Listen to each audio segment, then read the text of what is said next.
Os números do Pix são muito impressionantes, né? Sim. Eu não tinha noção o comparativo do Pix com outros sistemas de pagamento. O mais impressionante é a curva, porque o UPI é de 2016. Sim. O Pix, a curva é assim, é quase uma reta. A nossa decisão foi bem intencional de vamos começar pelo Pix, porque o Pix já está funcionando. Vamos melhorar a experiência do Pix. A ideia da Meg é ser um agente que cuida do seu dinheiro. Começando por pagamento, e aí depois isso ir expandindo. Tanto para eu te dar mais visibilidade, conselho, quanto eventualmente até oferecendo produtos financeiros. A gente já expandiu bastante, né? Passou já de 1 bilhão transacionado só dentro da Meg. Tá fazendo 3% do volume do Pix por Open Finance, mas acho que tem muito ainda para crescer. A gente já teve muito cedo assim, essa indicação de que tem algo aqui, porque era diferente o suficiente para você querer falar e também era útil o suficiente para a pessoa que faz bastante pagamento para ela continuar usando.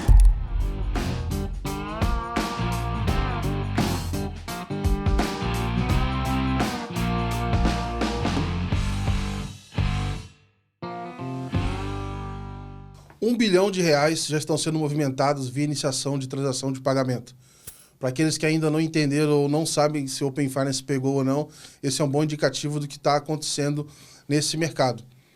3% desse número, e aí é uma grata surpresa, e está sendo muito legal acompanhar de perto, é o volume movimentado pela Meg. É um banco sem aplicativo. Na prática, eles estão ajudando as pessoas a melhorar as suas finanças, a resolver o seu dia a dia através do WhatsApp. A gente sabe como o WhatsApp faz parte da vida do brasileiro e é muito legal essa lógica de construir uma solução financeira num local totalmente contextualizado na vida do usuário. O papo de hoje é para conhecer um pouco mais do case da Meg, entender como é que foi desde o começo da criação, entender os desafios ali com a infraestrutura usada para promover, de fato, essa experiência para os usuários e saber um pouquinho dos bastidores dessa fintech que está sendo aí um sucesso, um burburinho em todo mundo que trabalha no mercado e também com os usuários. Meu nome é Gabriel Pereira, eu sou host aqui da Let's Money e hoje a gente vai falar com o Luiz Ramalho, ele que é CEO e fundador da Meg. Prazer te receber aqui, Luiz. Valeu, obrigado. Vamos começar aqui do começo, Luiz, porque eu acho que é legal entender um pouco da sua carreira, do seu background, antes de começar a Meg, que eu acho que isso também influencia bastante na forma que vocês estão, talvez, operando hoje, enxergando o produto, etc. Então, eu queria entender um pouquinho do seu histórico, cara. Legal. Eu sou formado em economia, né? Fiz economia na PUC-Rio. Vim para São Paulo para fazer mestrado. Comecei o mestrado em economia, aqui na USP. E aí comecei... Mais um feano. Também fui feano da época de administração ainda na graduação, cara. Então, eu não durei tanto, né? O mestrado de economia são 2 anos, a ideia era fazer PhD e tal. E aí eu comecei a ver ali que não era muito a minha. E aí acabei indo trabalhar no mercado concomitantemente, depois acabei largando o mestrado, na Goldman Sachs, banco de investimento grande, o maior banco de investimento do mundo. Trabalhando em IB, então uma área completamente diferente. Outro ritmo. Outro ritmo. Tocar um IB com mestrado tem que ser mágico. Durou alguns meses só. Caraca. Depois eu fui trabalhar na Blackstone, maior fundo maior private equity do mundo também.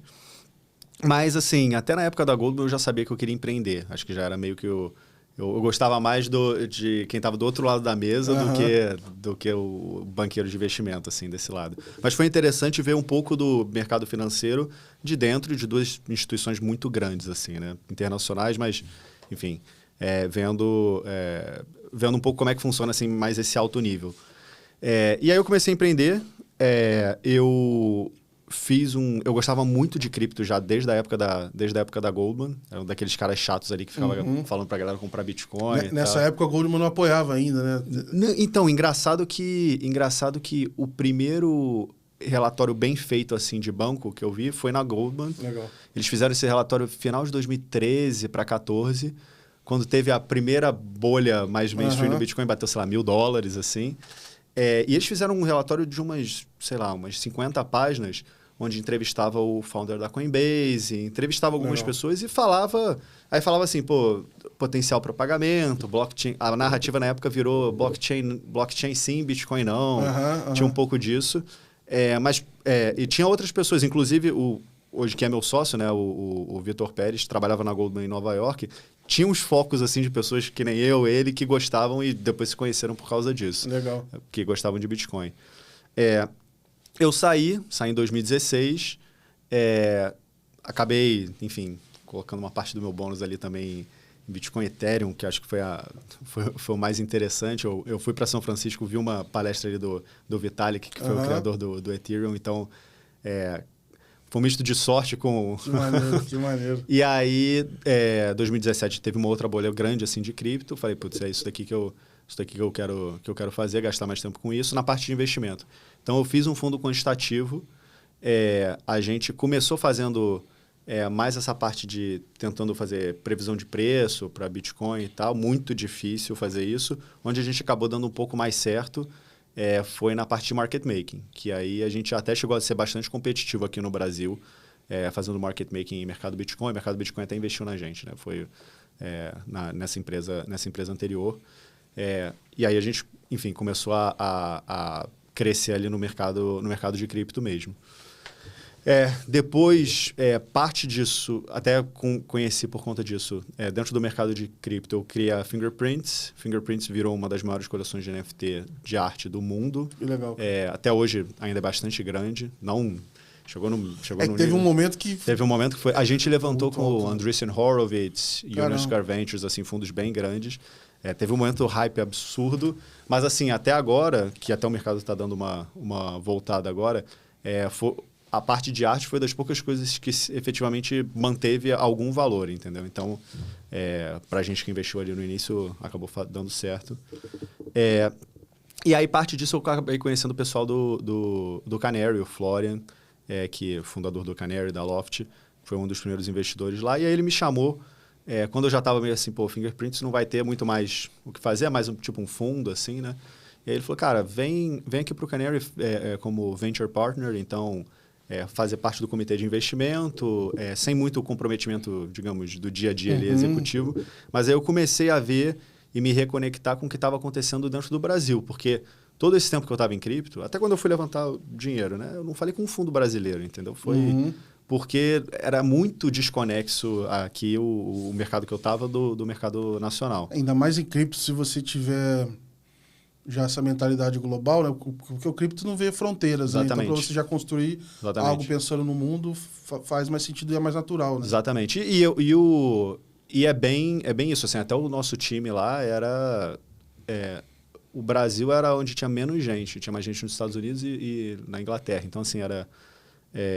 já meio que nasce um pouco com essa cabeça.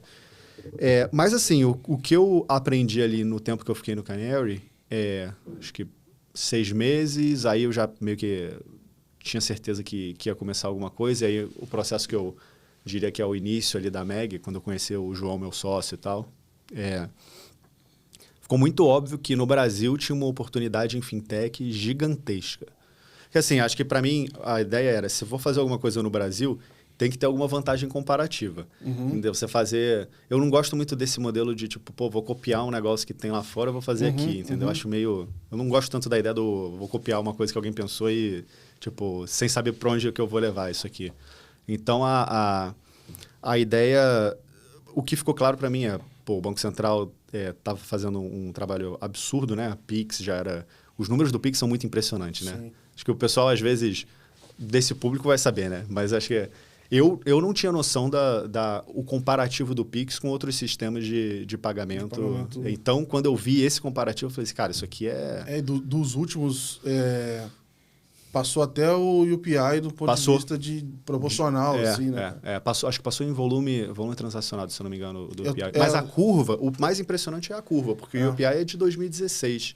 Sim. O Pix, a curva é assim, é quase uma reta, né? E é legal que, já antecipando um pedaço da conversa aqui, mas a iniciação de pagamentos, essa curva fica desse jeito também, né? Exato, mas tá bem no início, assim, ela tá no início, mas quando você vai olhando, né, a gente falou aqui do 1 bilhão, etc., do começo que tava para agora... Isso já tá, mesmo padrão.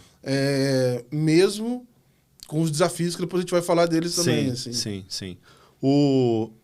Então, olhando isso daí, falou, ficou muito claro para mim que eu queria fazer alguma coisa dentro dessa agenda de inovação do Banco Central. Então, assim, capturar algum pedaço ali que fizesse sentido. A gente até começou olhando pela parte do Drex, porque parecia até o natural, né? Pô, cripto e tal, vamos mais para esse caminho. Eu olhei bastante stablecoin, que é até um assunto que agora ficou bem quente, assim.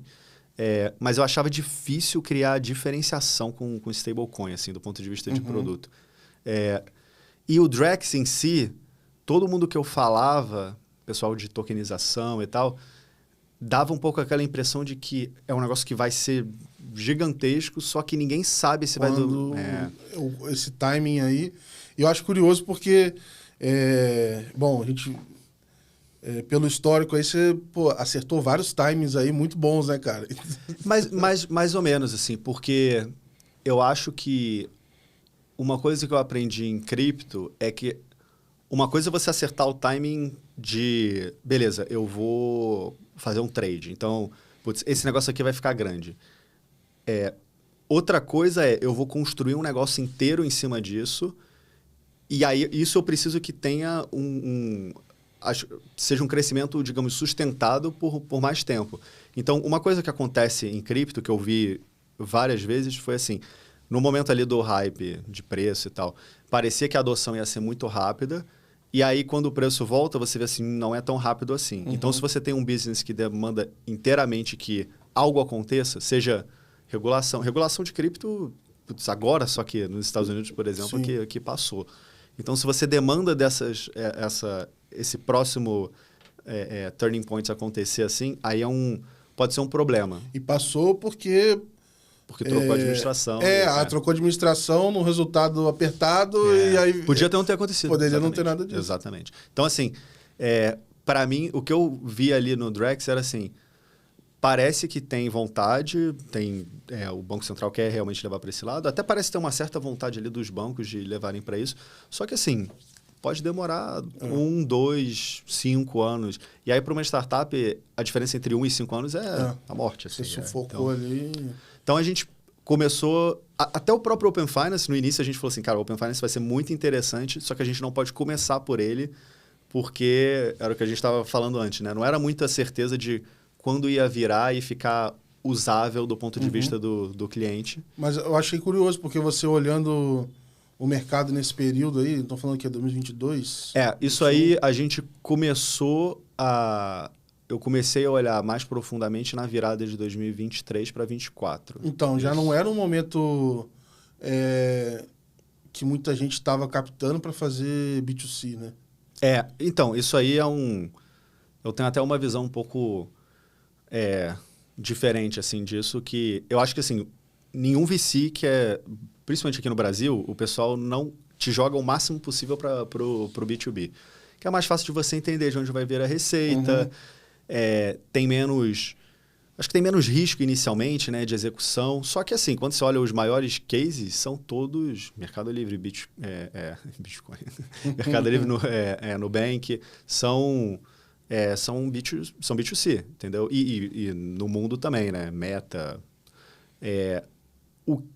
O problema eu acho que eu vejo muito empreendedor começando, às vezes, no B2C, e aí, quando falta alguma perna ali de, putz, não cresceu tão rápido, ou demorou demais para achar monetização, usa o B2B como meio que, putz, então eu vou para essa segunda opção aqui. Que a gente está no mercado também que ele tá com a maturidade maior e tem muita consolidação também, né? Você vê os players de Open Finance, a maioria dos que eram B2C foram para dentro de alguma instituição, Exatamente. E é comum isso, né? Acho que aconteceu com Olivia. Olivia, aí tinha um exemplo do Guia Bolso. Exatamente. Se não me engano, tinham outros ali. Assim, você vê um ou outro... Porque no começo a gente tinha alguns PFMs e algumas coisas assim. E, cara, isso sumiu tudo.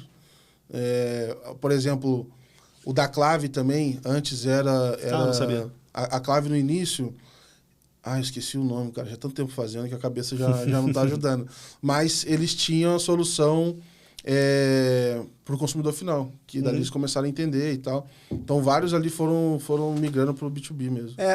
Acho que é muito atrativo, assim, o Open Finance, a ideia do vou organizar seu dinheiro e tal. A pessoa vê uma necessidade pessoal e fala, putz, eu vou transformar isso aqui num business. A gente até nem quis começar por essa parte, porque a gente tem muito... tem muita empresa que morreu nesse caminho aqui. O que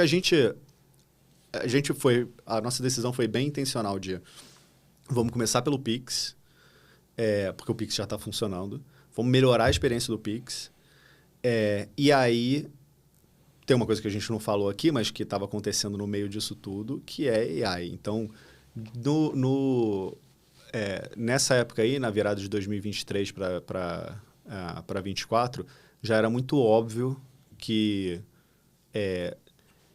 LLM era uma coisa que estava dominando, assim, ia gerar novas interfaces, novos jeitos de você interagir, uma era meio pós-app, assim. Estava começando a ficar um pouco mais óbvio, não sei se era totalmente óbvio, mas estava começando a ficar um pouco mais óbvio que esse seria o caminho, né? E aí, o que a gente fez foi efetivamente começar a pensar da experiência básica ali, de como que eu consigo melhorar a experiência do Pix, e aí pensando para um power user, né? A pessoa que usa muito o Pix. E aí, uma coisa que a gente notou é que várias vezes a transação começa dentro do próprio WhatsApp. Então, uma pessoa cobrando a outra. Manda essa chave Pix e tal. E aí a gente fez um primeiro protótipo onde extraía a chave Pix de uma dessas mensagens assim, dentro do Telegram. Não usava nem LLM, usava outras técnicas. Era meio ruim, não funcionava direito, e gerava um Pix copia e cola, assim. Aí a gente falou, vamos usar o LLM para extrair isso. Aí falou, bom, se ele extrai e consegue gerar a chave, por que ele não consegue fazer a transação toda, entendeu? A gente precisaria fazer o quê? Fazer a conexão bancária. E aí a gente começou a trabalhar nisso. Tem uma coisa que a gente já falou em podcast, e apresentação que a gente faz, que o João, meu sócio, começou fazendo manualmente as transações ali. Então, enquanto a gente estava montando a parte automatizada, a gente queria entender como é que seria a interação com o cliente mesmo. E aí, até uns 100 clientes, ele fez... Outro dia, ele pegou esse dado... Ficar sem dormir, né? Porque pode vir um... Cara, ele dormia com o celular do lado, assim. Pix, dormia com o celular do lado, tudo com um ping alto, assim, tomando banho, entendeu? Então... E aí, assim, obviamente, o tempo para executar era 2 minutos, alguma coisa do tipo médio. Pô, mas é mesmo assim, cara. O cara tá ponta firme. Eu peguei um dia para fazer e era muito... Eu não sei como que ele fazia, entendeu? Era muito desesperador. Mas então, assim, a gente começou a fazer o produto e aí começou a cristalizar um pouco a tese. E aí, qual é a tese? A ideia da Meg é ser um agente que cuida do seu dinheiro.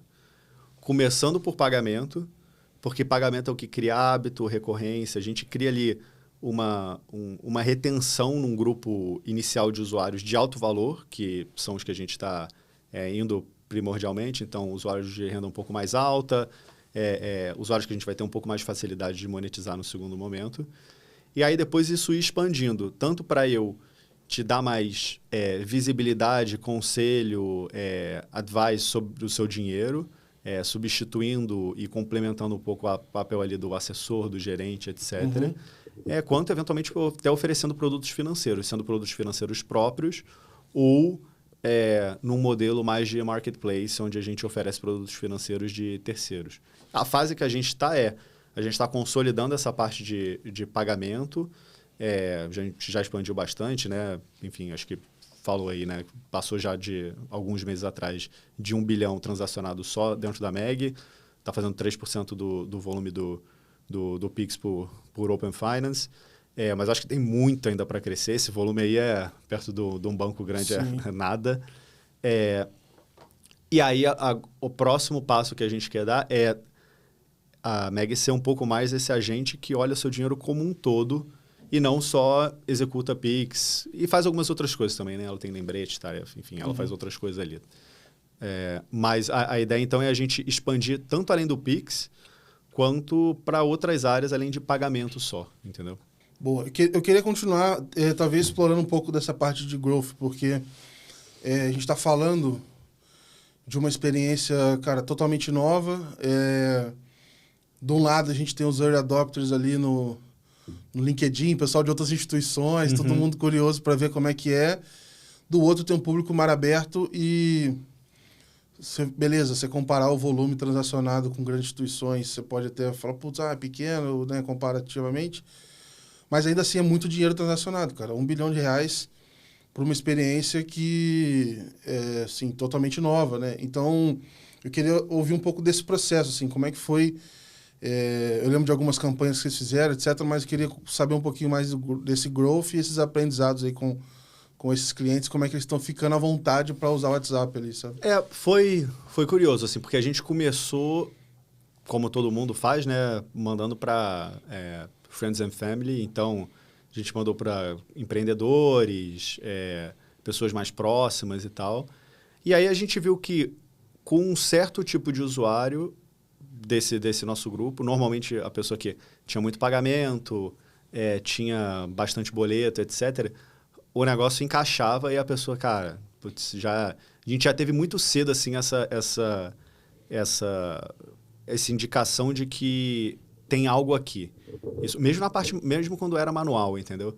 De pessoas pegando e mostrando para outras pessoas, então a gente falou, cara, tem algo aqui, porque era diferente o suficiente para você querer falar e também era útil o suficiente para a pessoa que faz bastante pagamento para ela continuar usando. Então, não era só, tipo assim, aquele tipo de coisa que... Agora, com AI, tem muita coisa assim, né? Que você mostra e fala, nossa, olha que legal, ele faz a voz aqui de qualquer coisa, só que você para de usar.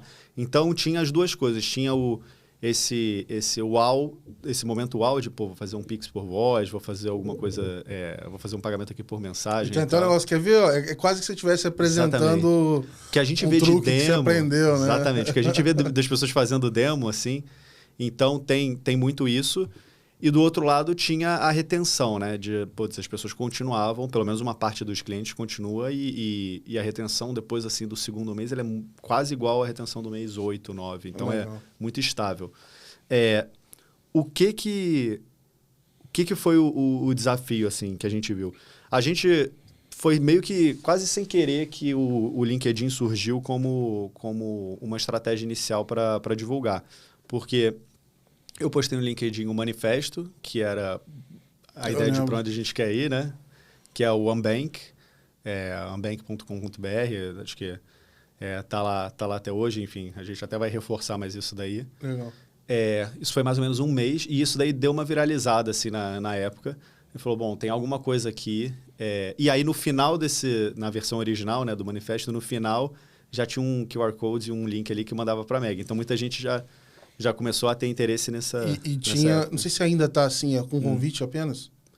Não, agora você consegue... Boa. Eu lembro que nessa hora a pessoa, tem um convite, isso. Eu quero testar aqui. A gente lançou ainda com fila de espera e convite, e aí teve... a gente viu que tinha fila de espera secundária, então a pessoa conseguia um convite e aí falava, tem um grupo aqui, então isso foi bem legal.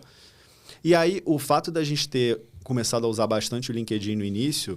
trouxe exatamente esse público que é early adopter e que é o público que gosta do tema de fintech, de inovação, etc. Acho que no Brasil o LinkedIn ocupa esse espaço que acho que lá fora é mais do Twitter, assim, né? Sim. Curioso, assim.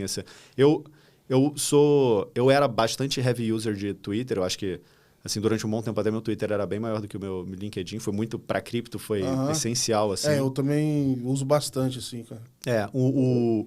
E assim, o Twitter foi bem importante para mim em cripto para conhecer as pessoas, conectar com um monte de gente. Cripto sem Twitter é até meio estranho. Assim, exatamente. Só que para fintech, no Brasil, LinkedIn é onde...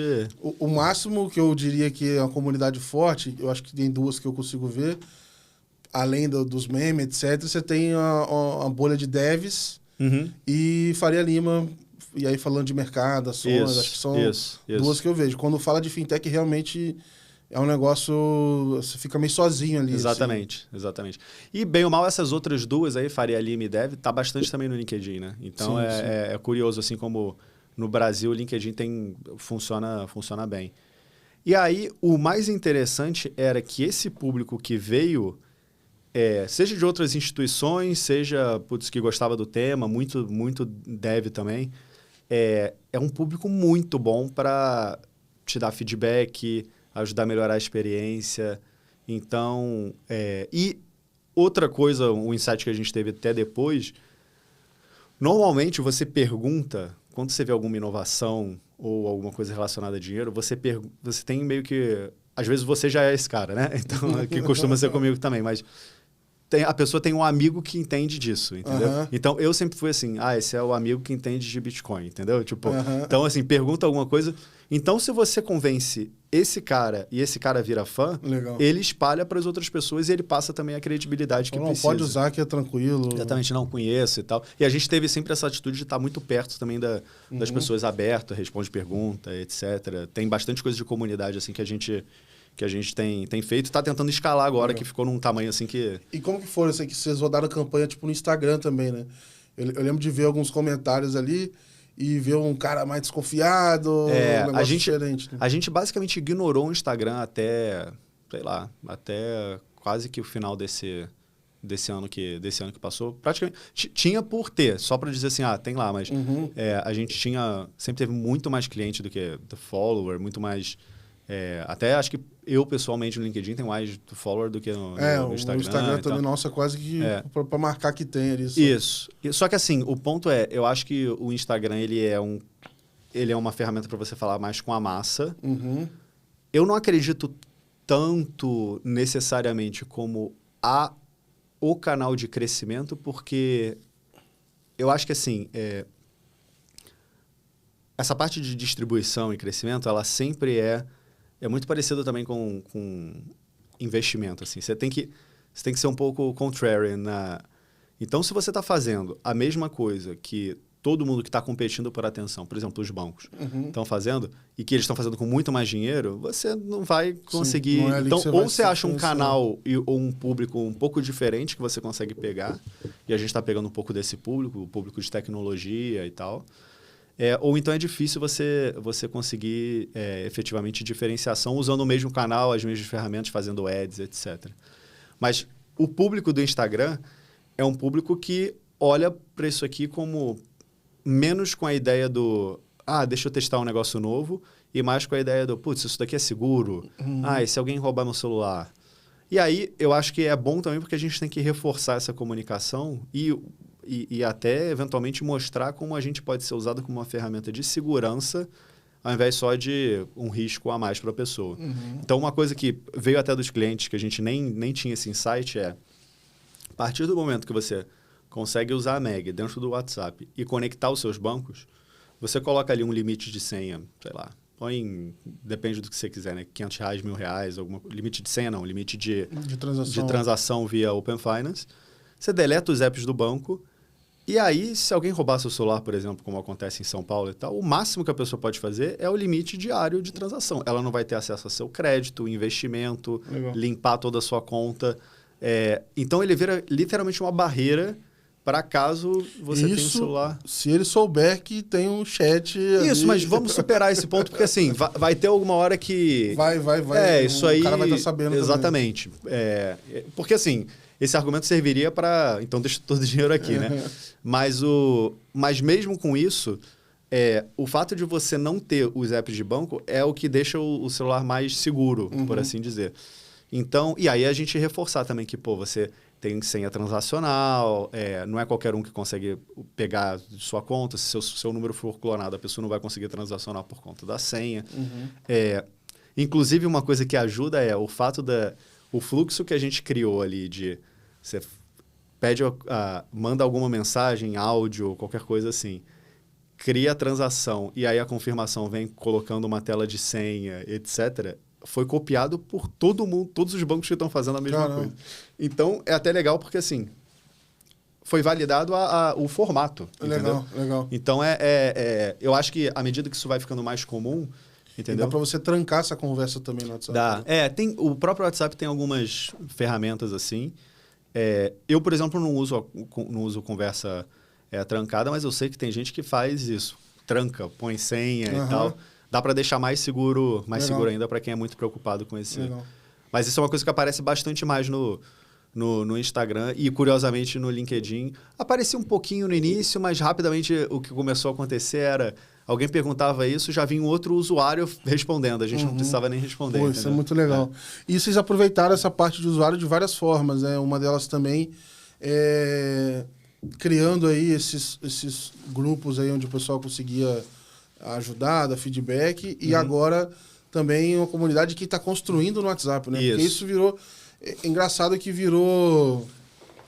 pelo menos na minha bolha, tá virando meio que um sinônimo de categoria, do tipo assim, a Meg de não sei o quê. Aí já entendi, tá? O pessoal tá fazendo uma experiência no WhatsApp. É bem comum isso daí. Aparece pra gente, quero fazer a Meg do... E eu acho engraçado quando aparece coisas que a gente vai fazer. Tipo assim, eu queria fazer a Meg de organização financeira. Eu falei, eu também.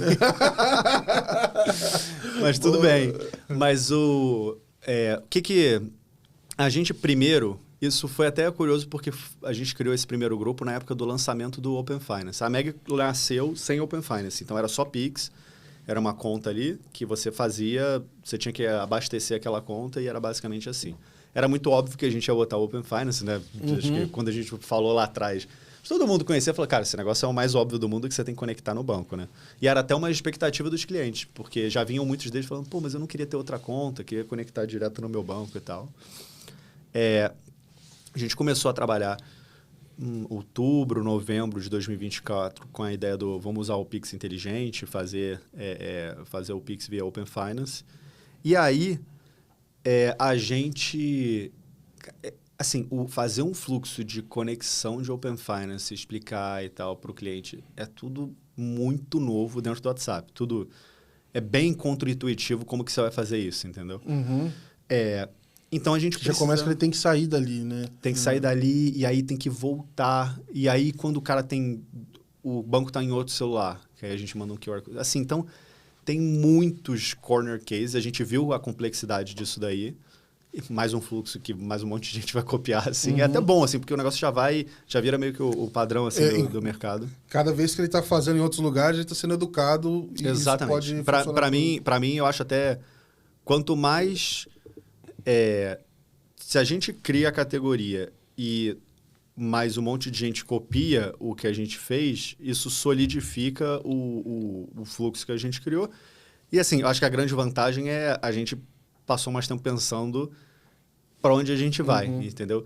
Então, eu vejo isso, na verdade, como positivo, assim, entendeu? Reforça a segurança, reforça... Por exemplo, hoje em dia, sobre a questão do Pix no WhatsApp mesmo, eu consigo falar assim, é igualzinho ao fluxo do Itaú e do Nubank. Não é diferente, entendeu? Então, eles copiaram exatamente o mesmo fluxo. Então, uma coisa que eu não podia falar no início, entendeu? Mas se é seguro, por que o Itaú ou o Nubank não tá fazendo, tem, entendeu? Eu lembro que o Banco do Brasil foi o primeiro player a colocar alguma coisa no WhatsApp de Open Finance. De Open Finance, sim. Acho que Pix foi o Bradesco. Porque aí tinha o consentimento pelo WhatsApp, etc. Então tinha toda essa jornada. E a minha lembrança na época, que foi mais um pouco depois que a gente foi conversar, era assim, cara, eu achei muito legal. Muito possivelmente essa aqui vai ser uma versão ruim do que esse negócio vai se tornar ainda.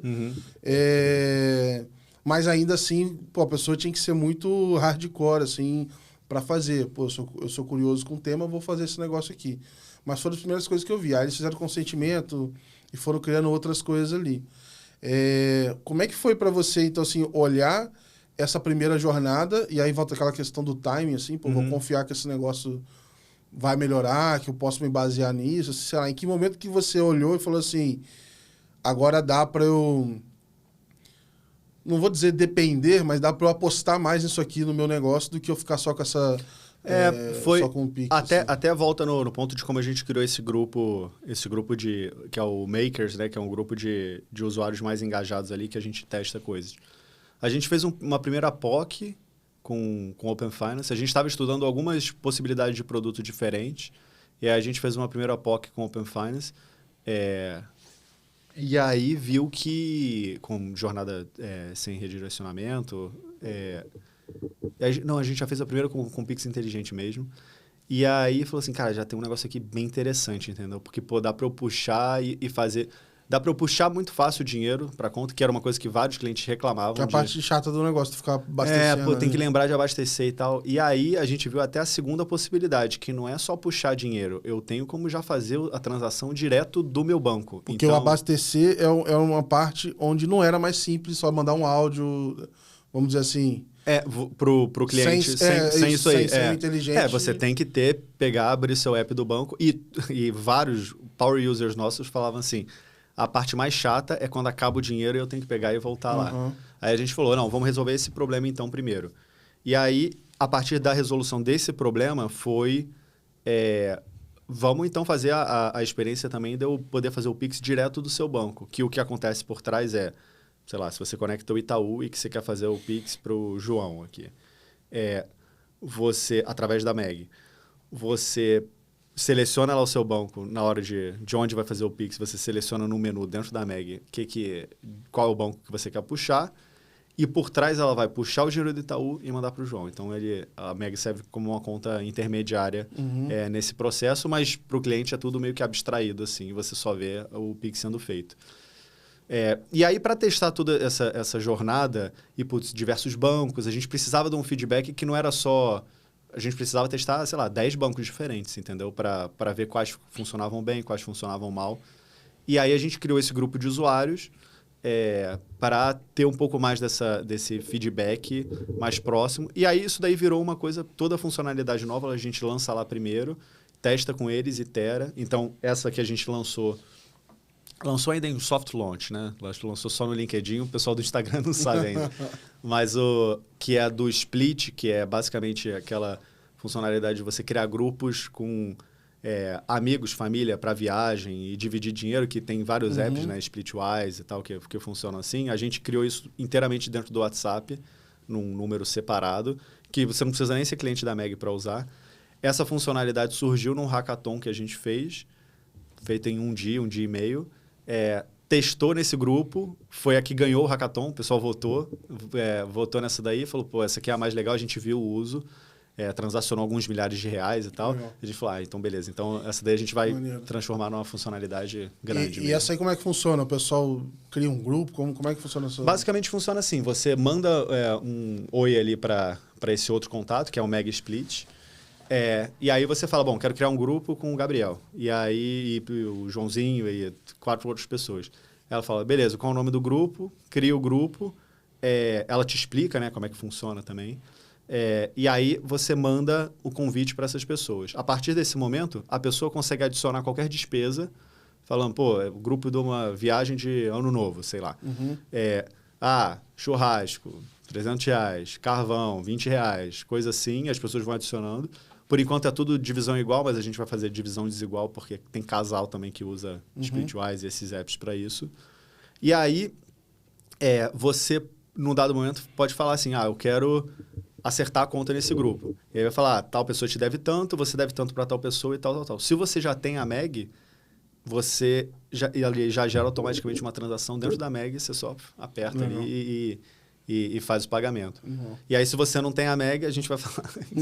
tem que dar a sua chave Pix aí para recebimento, mas, cria a Meg, que já seria tudo meio que resolvido por aqui. E aí, se você pensar isso, com Open Finance, tem muita coisa que dá para fazer com grupo. É uma abstração em cima da conta, se você for pensar. Entendeu? Dá para fazer muita coisa e também tem um ponto de vista disso ser uma ferramenta de aquisição também, né? Porque a pessoa que já tem, ela vai chamando mais outras pessoas para facilitar tudo isso. Exatamente. Sem precisar da CPF, onboarding, conta, exatamente. Acho que bem legal. Vou aproveitar então para a gente falar de outras features, né? Porque uma outra dor que vocês estão olhando é justamente falar assim, o Pix é legal, mas eu não tenho benefícios, eu não sei o quê, como existe no cartão. E foi daí que veio a Meg+, ou Meg Plus, não sei como é que vocês estão chamando, mas vocês criaram um programa em cima disso, né? Isso. Acho que assim, falando com os usuários, uma das principais queixas de quem usa pouco era... Na queixa, né? Assim, eu tenho pouco Pix para fazer, então eu não sei se vale a pena eu mudar todo o meu setup atual, assim, para eu fazer 1 ou 2 Pix por mês. E aí você vai ver por que a pessoa não faz Pix. Normalmente são algumas razões, né? Uma é porque, para algumas transações, ele ainda não é a melhor experiência. Isso está mudando, né? Com Pix por aproximação. Acho que tem muita coisa melhorando aqui. Mas o cartão, às vezes, é mais fácil. Tap to Pay, alguma coisa do tipo. Segunda, crédito. Então, crédito ainda é, a pessoa gasta o dinheiro que tem do próximo mês. Então, é mais difícil ela gastar, digamos, no débito, né, que é o Pix. E uma outra que aparece bastante é a parte de milha. Milha, benefício, cashback, onde no Pix você não ganha nada, basicamente, e no cartão você paga o mesmo preço e você ganha alguma vantagem, sendo milha, cashback, sendo...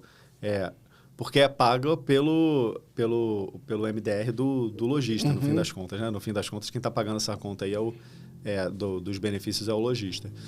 E aí o que a gente pensou foi o seguinte, bom, nosso time, uma parte dele grande, o Pérez, que é o meu outro co-founder, ele foi um dos fundadores da Nucoin, que foi um programa de recompensa em cripto gigantesco, chegou para 16 milhões de clientes dentro do Nubank.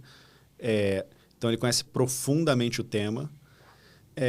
E aí, a gente começou a pensar como que a gente poderia juntar isso com alguns planos que a gente tem para o futuro, mas como a gente já poderia ter inicialmente um programa de recompensa para o Pix. Então, onde eu incentivo a pessoa a gastar em alguns lojistas e eu dou para ela de volta cashback para a pessoa ser incentivada mesmo. Por que eu vou usar o Pix versus o cartão? A gente lançou isso daí bem limitado assim, para alguns clientes, fez bastante teste. Tudo que a gente faz tem tanto teste de UX, como é que eu vou fazer o programa inteiro dentro do WhatsApp, quanto os diversos níveis ali, que você vai fazendo transações e você vai subindo de nível, esse tipo de coisa.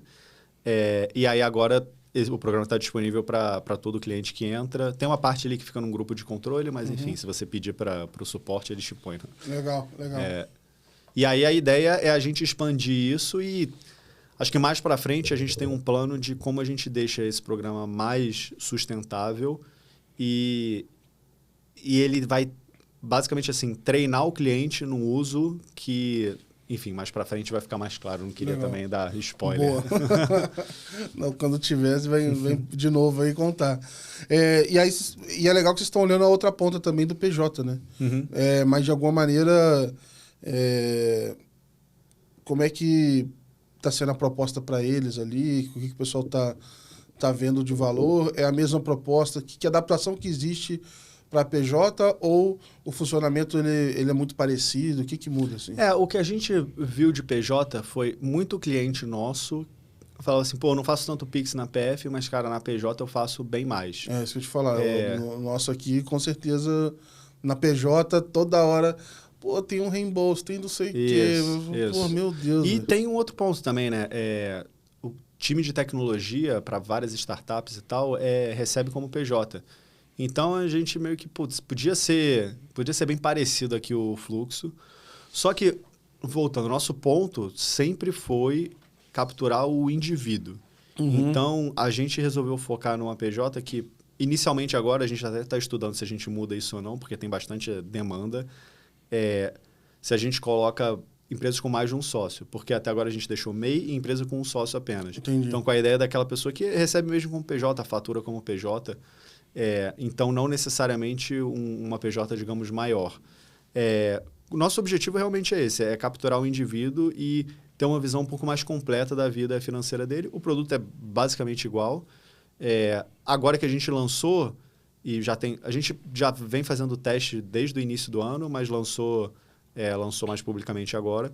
A nossa ideia vamos ver como isso evolui para ver se vale a pena a gente colocar mais features mais úteis para o PJ. Então, emissão de boleto, tem algumas coisas assim que as pessoas demandam, múltiplos sócios, múltiplas alçadas. Ou se a gente deveria, na verdade, era focar mesmo no uso individual. E se você tem uma PJ mais complexa, aí eu acho que vão ter outras alternativas aí para você fazer. Eu duvido um pouco para PJs mais complexas do WhatsApp puramente como canal. Não precisa ser, eu acho assim, não precisa ser só o WhatsApp, mas se o WhatsApp ele consegue resolver o dia a dia, ou eventualmente algum pagamento que é recorrente ali, que é mais fácil fazer e tal, já é uma mão na roda, assim. A minha visão, assim, eu penso... Por exemplo, para um uso mais complexo de PJ, então, a própria empresa ali. Vou rodar folha, eu não sei. Assim, você talvez até falasse, eu vou ter um bolso de PJ no WhatsApp para alguns pagamentos simples, mas eu vou ter que ter, sei lá, o Itaú para eu fazer as coisas mais complexas. Eu acho que é muito desconexo do que a gente tem de tese fazer isso do que versus a opção onde eu consigo efetivamente resolver tudo assim, entendeu? Então, eu acho que você ser um pedacinho... E aí você não cria muito valor. É que você escolhe o segmento que você quer atender. É muito difícil. Eu acho que quem tenta fazer tudo para todo mundo não faz nada para ninguém, entendeu? Então, eu acho assim... um dos erros mais comuns com startup, quando você tem um pouco mais de sucesso, é a falta de foco. E a gente já sofreu um pouco disso, né? Até segmentação de público. Quando a gente surgiu, tinha uma visão assim de... A gente até surgiu com uma visão bem alinhada com o que a gente está fazendo hoje, que era vamos começar mais na renda mais alta e ir descendo ao longo do tempo, mas dominando primeiro esse público aqui. E meio que numa estratégia tipo o Uber fez, né? Começou com o Uber Black, dominou esse público, e aí depois agora tem Uber Moto, assim, no Rio, tem tudo.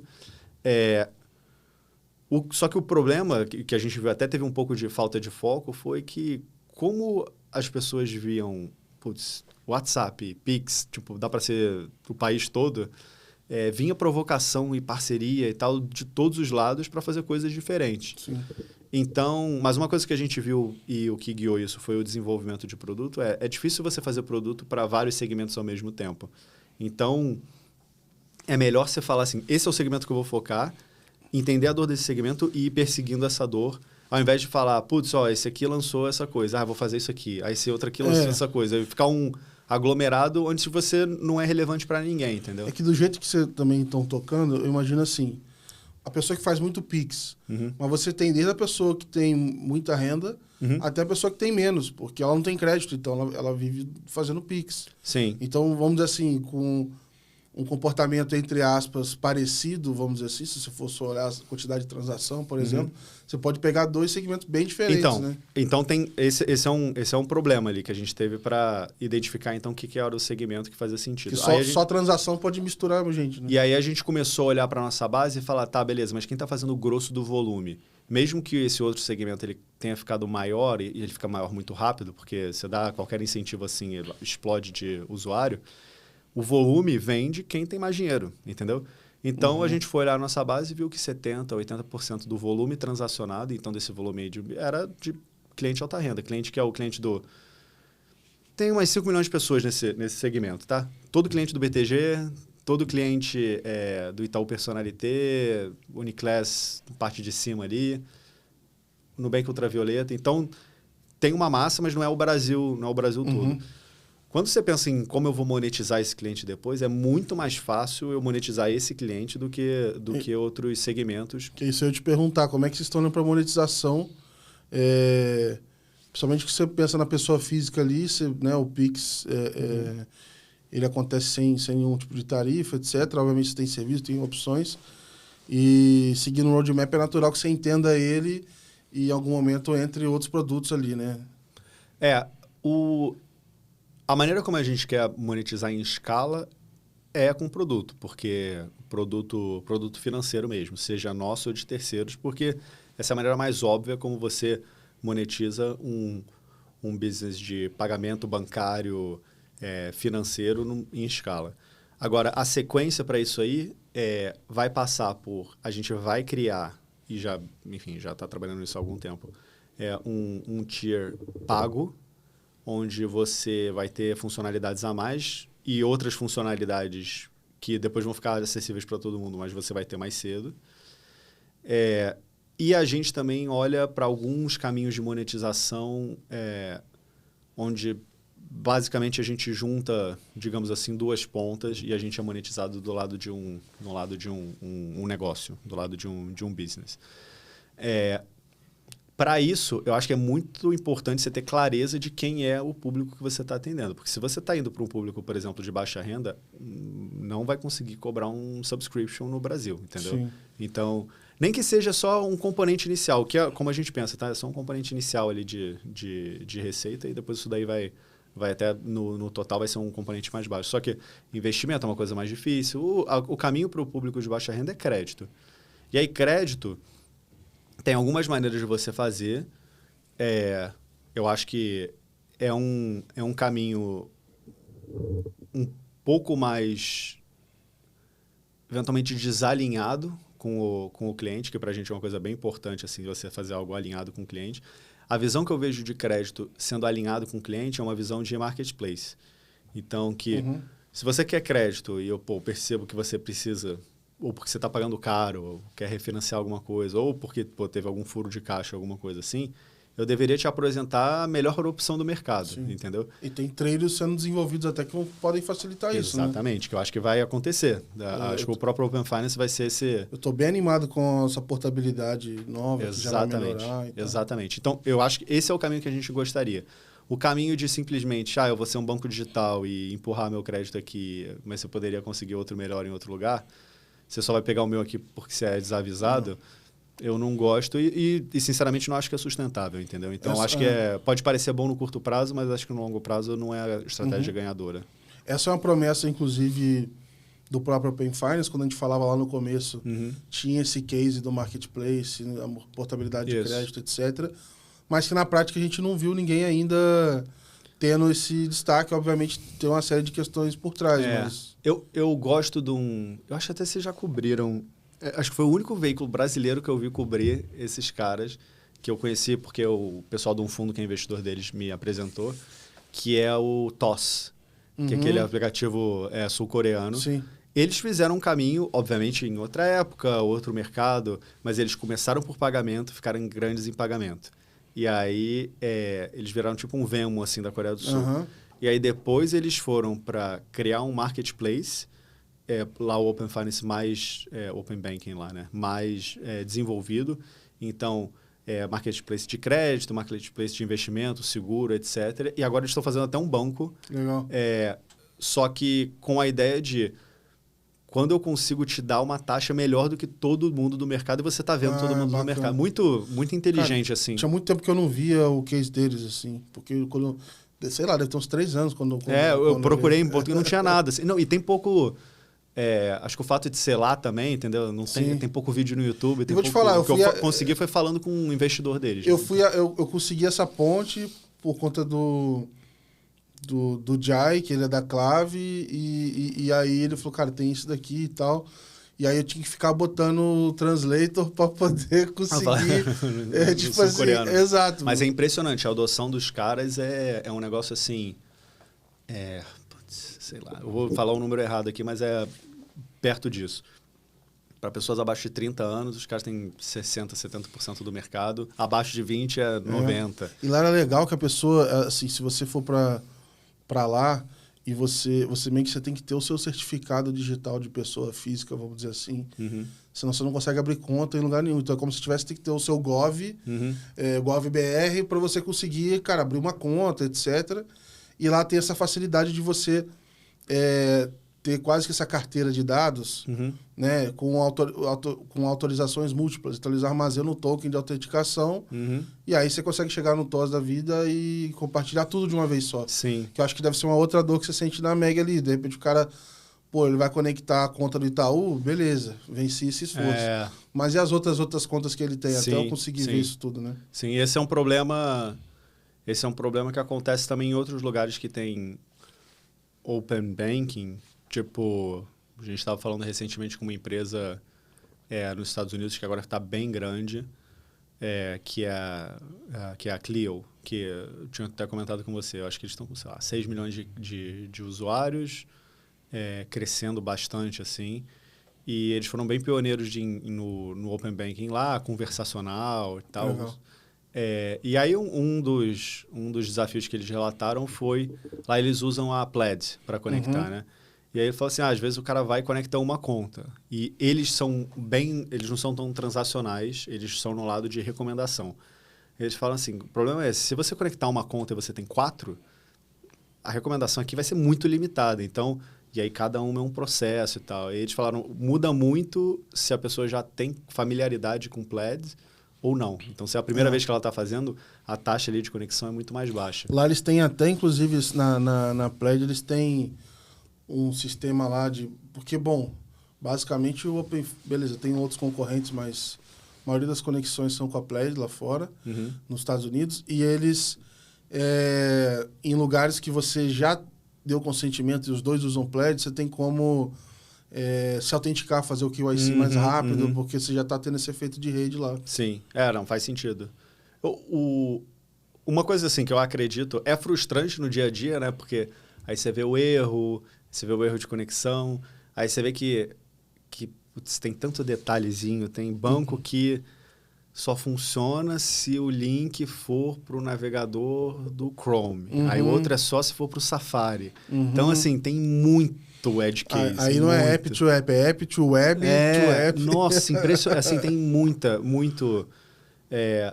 ajuda o fato de que acho que os maiores bancos até têm sido muito bons, assim, em termos de número de clientes, né? Acho que Nubank e Itaú fizeram um trabalho, assim, que, cara, são os melhores, assim, Legal. de conexão. Mas, assim, mesmo assim, semana passada eu tava com algum problema de conexão do Nubank. E aí, pra gente é até mais frustrante, porque, cara, a culpa não é nossa, entendeu? Não tem muito o que fazer. E o cliente não vai... O cliente às vezes até entende, mas fala assim, tá, beleza, mas aí como é que eu faço pra usar? Né? O que eu faço com ele agora? Mas assim, a gente vê a evolução. Então, acho que dando um passo para trás, você fala, bom, as pessoas vão ficar mais familiarizadas, tem um trabalho ali de educação que os próprios bancos estão fazendo, por uma questão de se eles não fizerem, um concorrente vai fazer. Então, e eu acho que o Banco Central também vai atuar, né? Então, tem um trabalho de educação também que está sendo feito. Então, eu acho que a tendência é boa, só que o dia a dia ainda você tem que meio que estar... mastigando o vidro ali, entendeu? De tipo, putz, eu vou melhorar a experiência. Eu mesmo já tive múltiplos problemas de conexão com alguns bancos da primeira jornada mesmo, entendeu? E aí você vê, o app não está atualizado, aí você está com a versão do iOS antiga. Tem muito ponto onde pode dar problema. Agora, é tão mágico quando funciona que, putz, você fala, cara, tem que gastar tempo nisso aqui. Entrei no site Down Detector e aí eu vejo lá que o WhatsApp caiu, cara. Como é que é esse dia para vocês? Como é que funciona isso? O pessoal entende? Isso tem alguma relação com o fato de vocês terem desenvolvido o app de vocês também, o canal de comunicação? Como é que funciona isso? Acho que desde o início essa foi uma das perguntas principais, assim, de tipo, pô, você está construindo a empresa inteira em cima do WhatsApp, não tem um risco de plataforma, etc. E assim, do ponto de vista mais investidor e nossa tese mesmo, a gente, na verdade, pensa que a Meg é um agente que nasceu no WhatsApp, porque no Brasil é o lugar onde você tem uma experiência conversacional com IA, etc. Mas a ideia é que ela vai viver em múltiplos canais, entendeu? Ela vai viver... no WhatsApp, no telefone, no app próprio. A gente sempre sabia que esse seria o caminho, só que tem uma questão de startup ali, de tipo, você precisa ter um certo foco com um recurso limitado e vamos focar nesse canal e fazer esse canal funcionar muito bem. Do ponto de vista do cliente, acho que aí é sempre um problema, né? Porque fala, pô, o WhatsApp eu já vi que caiu, né? Tem dias que o WhatsApp para e acho que se você tem uma empresa que não é transacional, isso é um problema menor. Mas quando você fala de dinheiro, vira um problema grande. Então, a nossa opção por fazer o app foi 100% para a gente ter redundância de canal. Então, o app que a gente começou a fazer é extremamente simples. Já está pronto, né? As pessoas podem baixar. Mas ele é extremamente simples, ele é basicamente para você fazer Pix ali para algum lugar, você, enfim, tirar o dinheiro, conseguir transacionar no momento onde o WhatsApp tá fora. E a gente tem um canal de comunicação direto também com as pessoas quando o WhatsApp está fora. Você consegue mandar um push. Exatamente.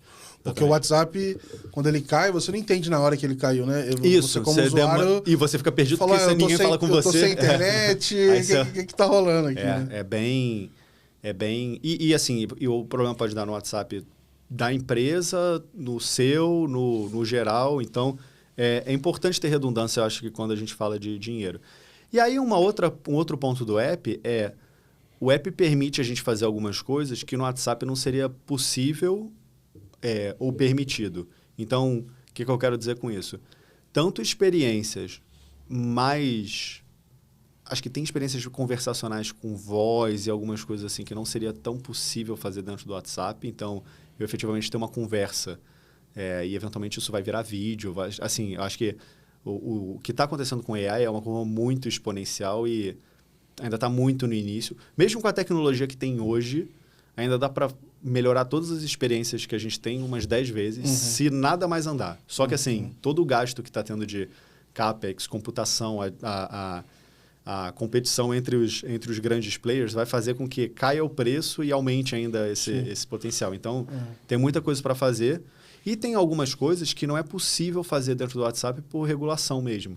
Então, a Meta não permite e tal, e que a gente pensa em usar o app para isso daí também. Legal. Eu acho que, assim, tem muita coisa que você começa a desenvolver que vale a pena você largar e pegar o lançamento do negócio que surgiu novo, que te atende muito melhor, né? Como é que está sendo para vocês acelerar esse desenvolvimento e, ao mesmo tempo, ir aproveitando os lançamentos? Então, vou dar um exemplo simples aqui. A gente tinha alguns agentes internos, etc., que a gente fez um puta prompt, assim, gigantesco. Na época, a janela de contexto não era o suficiente pra gente usar. Aí, beleza. Cara, tudo parado. Passou 6 meses, agora cabe e a resposta tá muito melhor. E eu não fiz nada de diferente. Eu só esperei um pouco passar o tempo. E talvez se eu tivesse gastado tempo, mexendo em engenharia de prompt, faz isso, faz aquilo, tenta fazer um RAG, sei lá. Eu poderia ter gastado um tempo de desenvolvimento para um negócio que 6 meses depois, sem fazer mais nada, ficou funcionando. Sim. Como é que é isso para vocês? E é legal porque, talvez para quem ainda não usou, você consegue mandar um áudio e ele vai compreender, você manda uma foto, ele entende foto, tem várias formas ali com que... Isso, e não faz só Pix, né? Tem lembrete, tem várias outras funcionalidades ali que ela consegue fazer, te dar saldo de todos os bancos. E uma série de outros comandos assim que você não fala como feature, mas sei lá, ela tá te avisando de boleto. Aí você fala, putz, eu quero que pare esse tipo de notificação. Ela tem que entender isso e ela vai abrir um menu para você gerenciar a notificação. Então tem bastante feature que digamos assim, oculta para o cliente. Mas a maneira como a gente pensa isso daí é assim, obviamente, se eu fosse pensar como eu vou minimizar o tempo gasto em desenvolvimento para criar a melhor experiência, talvez era melhor ficar parado, espero 1 ano, vejo e desenvolvo lá na frente. O problema você não pode parar de melhorar o produto da empresa. Só que assim, eu não acho também que isso pode ser justificativa para você ficar, que é um grande problema, acho que dos bancos, não dos bancos não, né? De qualquer empresa grande, que é o legado.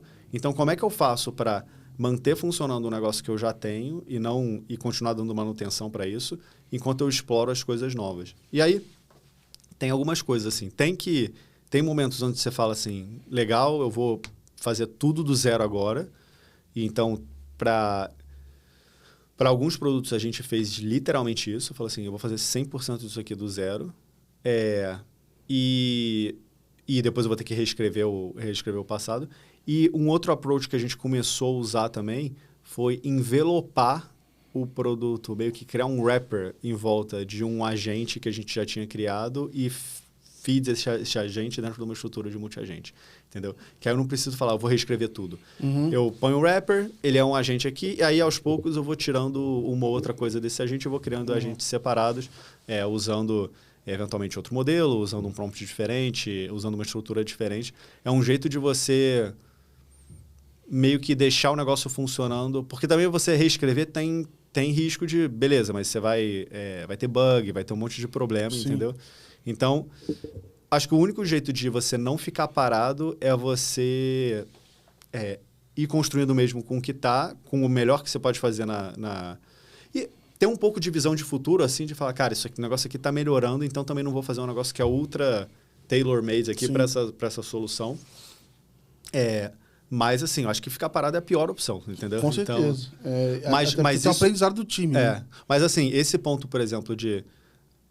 Quer ver um ponto? Esse ponto você não pode parar de olhar para fora também. Isso. Um olho no peixe. Então, para mim, onde isso daí ficou mais claro, e que era uma crítica muito recorrente quando a gente tinha começado, de todo mundo que era especialista, enfim, era assim, nossa, e o custo disso? Essa era a principal crítica. Foi assim, putz, mas você vai dar um LLM na mão de cada cliente? Cara, só de o custo que isso aqui vai ter nunca vai justificar o preço que você vai conseguir cobrar, blá, blá, blá. E aí eu olhava para as pessoas falando isso, olhando para o custo de hoje, e todos os hyperscalers, né, tipo Google, OpenAI e tal, todo mundo gastando bilhões, quase 1 trilhão no agregado, em poder computacional para diminuir esse custo. Melhorou a performance e está caindo o custo. Exatamente. Então, assim, nosso custo unitário despencou 99%, 98%, assim, da primeira versão, porque a gente melhorou as técnicas, a gente, numa certa escala, teve que olhar mais para custo, mas também caiu o custo no absoluto. O melhor modelo ficou mais barato. Então,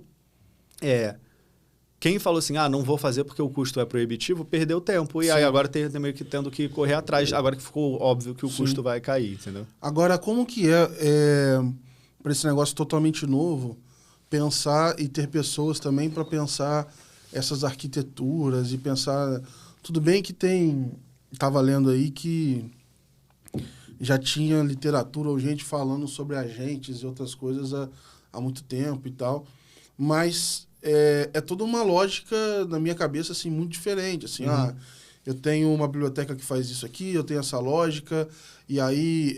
Porque é como se estivesse criando um funcionamento cerebral, e, cara, para rodar ali diferente.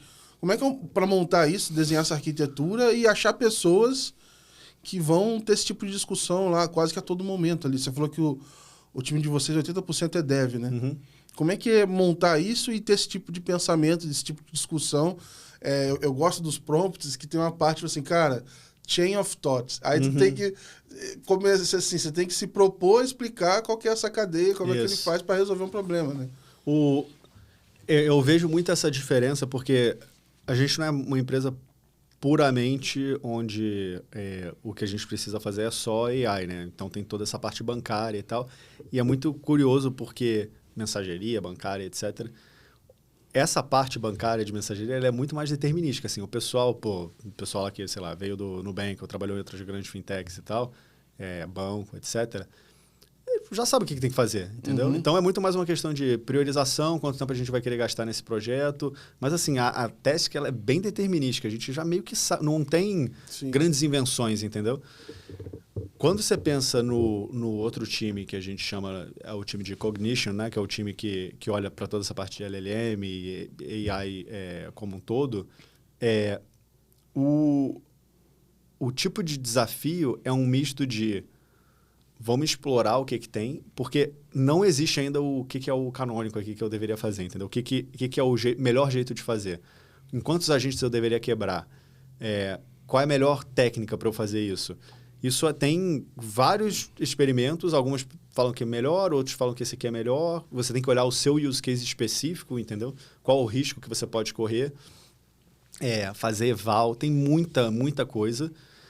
E aí eu acho que o risco aqui é você não ficar se perdendo muito só no vamos explorar e ver o que dá para ver o que dá para fazer e não construir nada, mas também não ir para o caminho de tipo, vou construir a primeira coisa que eu pensei. Então é bem mais parecido com eu vou dirigir meio científico ali, né? Exatamente. Pra você testar as hipóteses, né? Eu vou meio que dirigir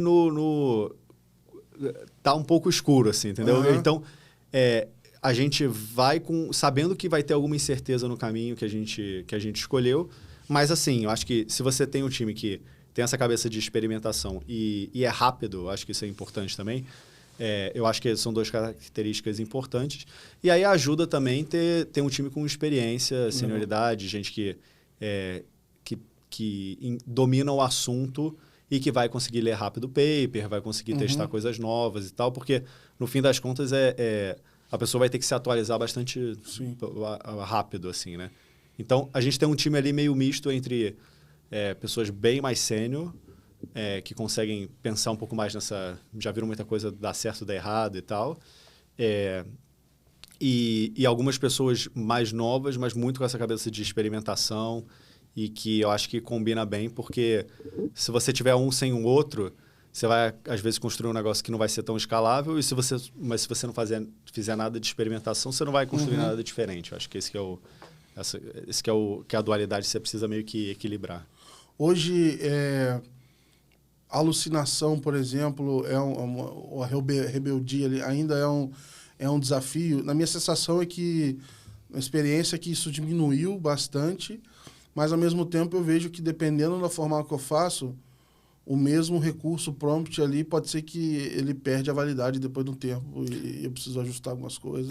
Assim, isso é bem... Essa questão de você ver se ele melhora ou ele funciona e tal, quando você está falando do modelo base, que você ainda é um pouco caixa preta, você tem que estar constantemente medindo. Tem hora que eu falo assim, cara, tá perfeito. Uhum. Só continua assim, por favor, assim, quase. E ele muda, assim, Às vezes eu falo, cara, da onde ele tirou isso agora, cara? Então, eu acho que tem uma parte que é o caráter não determinístico do negócio. Então, se ele acerta 99% das vezes e 1% erra, você vai ter uma experiência boa, e aí 1% das vezes vai ser horrível. Então, você lidar como que você lida com esse 1% das vezes. Então, no nosso caso, tem bastante coisa que vai requerer confirmação do cliente, esse tipo de coisa, e a gente tem que monitorar mais ativamente quando ele começa a errar mais algum tipo de transação que ele não errava. Então, isso é uma coisa... Porque você está sempre mudando, né? Então, você pode introduzir alguma coisa que piore outra ponta, digamos assim. E aí é meio que esse trabalho de...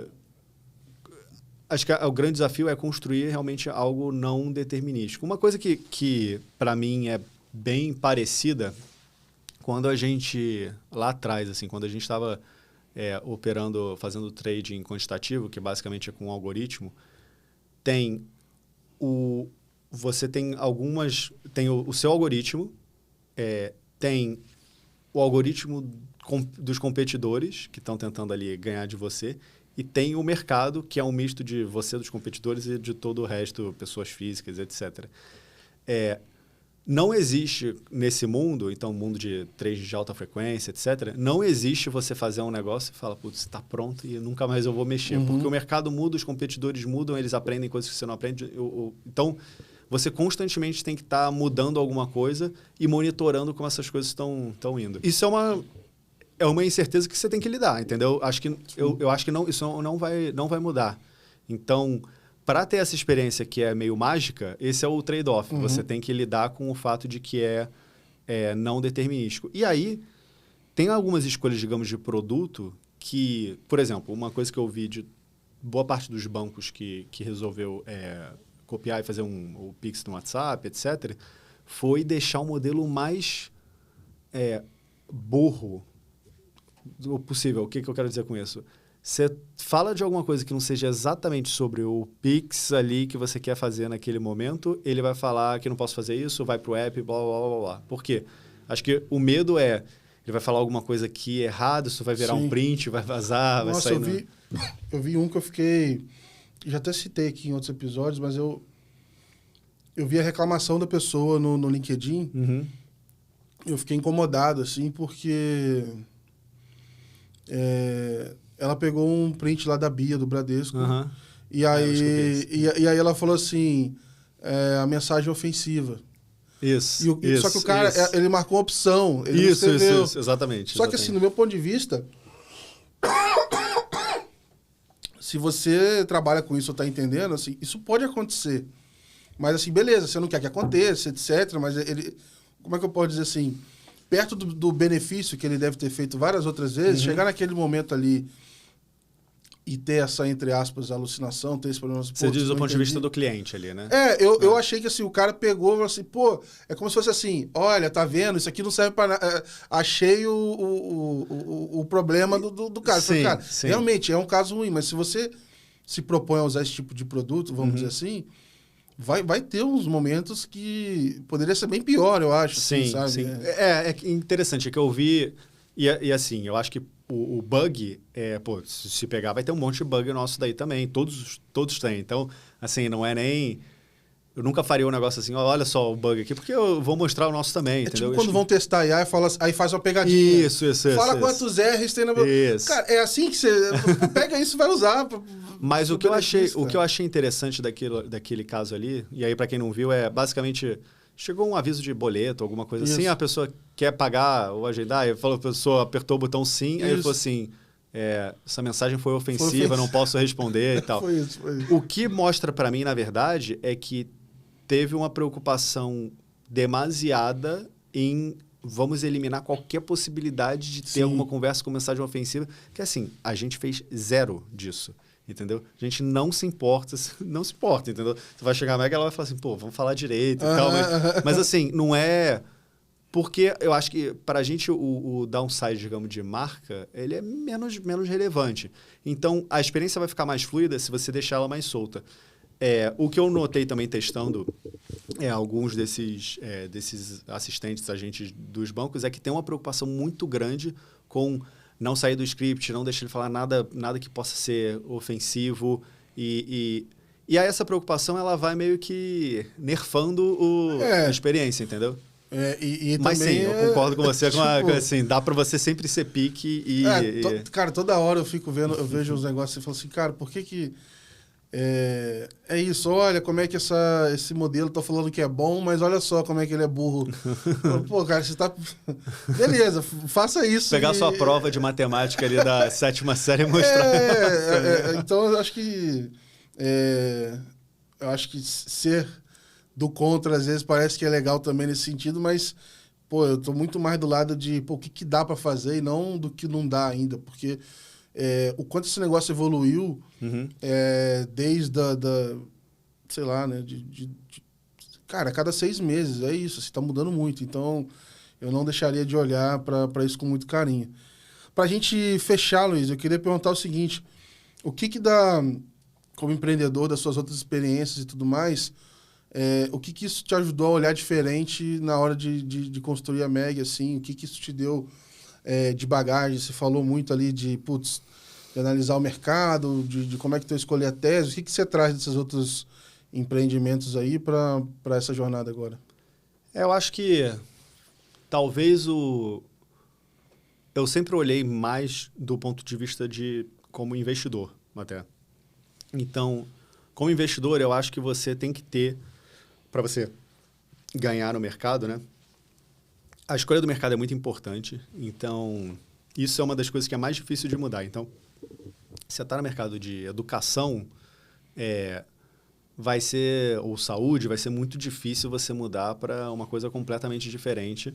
Então, eu acho que essa primeira escolha do mercado acho que foi bem importante. Então, a gente quis escolher um mercado que fosse grande, com o potencial de fazer uma empresa realmente gigantesca. E acho que isso daí já estava validado, escolhendo fazer fintech no Brasil. Acho que é um dos poucos mercados no Brasil que dá para realmente ser gigante. E aí, uma vez escolhido esse mercado, como vai ser a sua abordagem para esse mercado, eu acho que você tem que estar em algo que não seja tão facilmente vem uma pessoa de fora e tenta fazer a mesma coisa, ou um dos que, digamos assim, dominam esse mercado vem e replica o que você está fazendo. Então, o que eu quero dizer é, você deveria ter algum tipo de vantagem injusta, digamos assim, versus algum outro concorrente, e olhar para dentro mesmo e falar assim, putz, o que é um negócio que eu consigo fazer melhor do que outros concorrentes.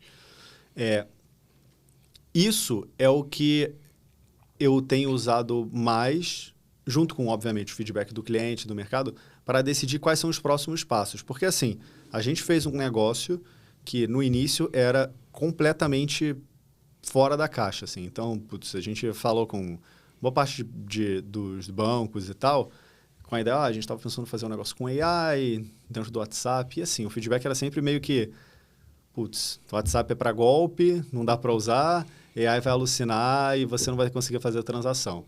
Agora que a gente fez e que validou e que basicamente todos os grandes bancos estão fazendo a mesma coisa, o próximo passo, a gente também tem que fazer algo que seja menos óbvio, que a gente tem alguma chance de que vai, alguma visão ali de que vai dar certo, que eu acho que combina bastante com o nosso time.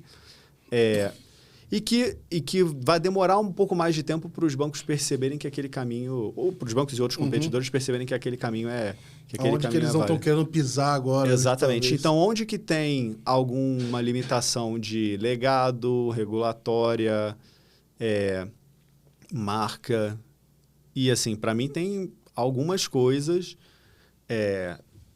e assim, acho que Open Finance ainda é visto um pouco pelos bancos como tem mais risco do que benefício, entendeu? Sei muito como eu vou perder, não sei muito bem como eu vou ganhar, então acho que a gente tá bem posicionado nisso é importante. Eu acho que cripto é uma coisa que é muito mal feita pelos bancos, muito mal feita ainda. Eu vejo até com bons olhos, do tipo assim... Sim. Tá sendo feito alguma coisa. Eu vivi a época onde, sei lá, todos os bancos fechavam conta de Isso, teve esse momento, entendeu? Né? Fechava a conta e não deixava você transacionar. Eu já tive transação do meu dinheiro barrado para exchange de cripto múltiplas vezes. Caraca. Não deixavam, entendeu? Tinha banco que deixava, tinha banco que não deixava. E agora o meu banco tem o ETF de Bitcoin, entendeu? ETF, estão olhando para stablecoin. Então, assim, mas eu acho que ainda é muito... Os produtos são muito ruins, assim, quando eu comparo com o que se faz em cripto mesmo, assim, né? Então, acho que tem muita coisa... Acho que a própria sequência de acontecimentos que aconteceu da Nucoin, agora relançou, mas sem cripto. Eu acho que tem muita oportunidade aí. E eu acho que esses dois mundos vão se encontrar. Então, a gente pensa muito nisso olhando para frente e acho que vai ter muita coisa interessante para fazer aí. E aí, eu acho que a gente tem uma vantagem comparativa muito grande, entendeu? Versus outros competidores, os incumbentes mesmo também. Pô, animal, cara. E que vocês voltem aí para continuar contando essa história. De repente a gente traz o time técnico para falar de outras coisas também. Bem legal mesmo o case de vocês. E é legal ir acompanhando essa trajetória, ver os lançamentos, os features e tal, evoluindo. Tenho certeza que toda a nossa audiência curtiu bastante o episódio aqui. Quem ainda não tem, a Meg já aproveita. Qual que é o link mage.com.br. Se você entrar lá, você vai ver o site, te manda para o WhatsApp ou pede para o amigo, tem... Boa, vamos deixar na descrição do episódio aqui também. Então já fica aí para você testar, funcionar, usar ali, se você ainda não usa, porque realmente é sensacional.